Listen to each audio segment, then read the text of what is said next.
I think it was really validating, both for myself and for our whole team, to be recognized for the amount of work that we've put in to make a business run for over a year now, while also working as students and working other part-time jobs as well.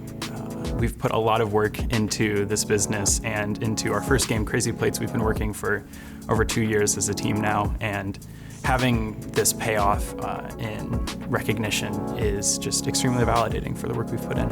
Well, for some reason I feel obligated to say that it made me feel great to begin with, but also I think it was just extremely validating. The three of us have been working really hard for the past 2 years on this company, and to get some recognition for that's really amazing. I wasn't expecting it. I had just got home from a long day at work, and then I checked my email and I was like, oh my God, this is amazing, what's going on? Being on the other end and having this kind of a nomination is extremely validating.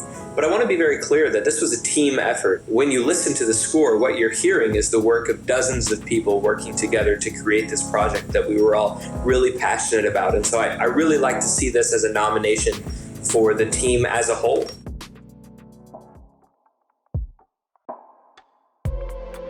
I think the biggest thing that we can say is that we've utilized technology in a way that allows us to make it easier for our community to participate in the art that we make. We leverage build automation to get early prototypes directly to our players, and automated feedback so that us as a small team have a direct connection with our players. That's the largest thing that I've leveraged from my education. Without that sort of rapid development pipeline, we wouldn't be able to integrate as much feedback into our games.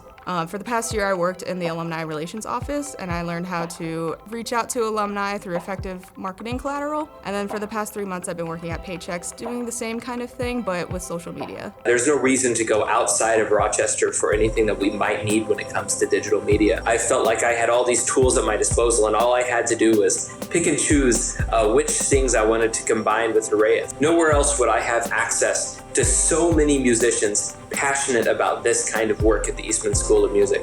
Nowhere else could I have gone to the Rochester Institute of Technology and said, you know, here's kind of my idea, here's what I'm working with. Is this possible? What do you see happening here? Nowhere else could I have had the research at the University of Rochester or the incredible faculty there to work with me on putting this together. I definitely couldn't have done it without choosing some really great people to work alongside me.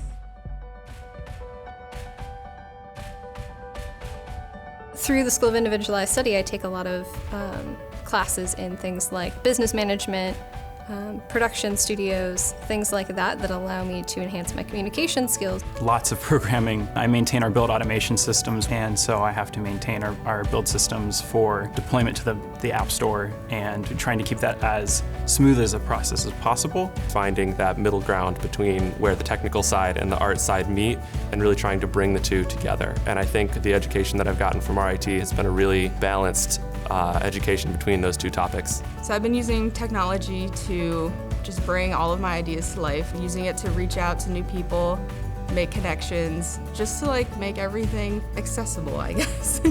A composer takes a hand in the entire process. We're not just coming in and providing music and sending it in an email and calling it good, but we're actually coming in and deeply understanding what we're writing music for, so that we can create something really interactive, really adaptive, really nuanced, and of course something really, really high quality.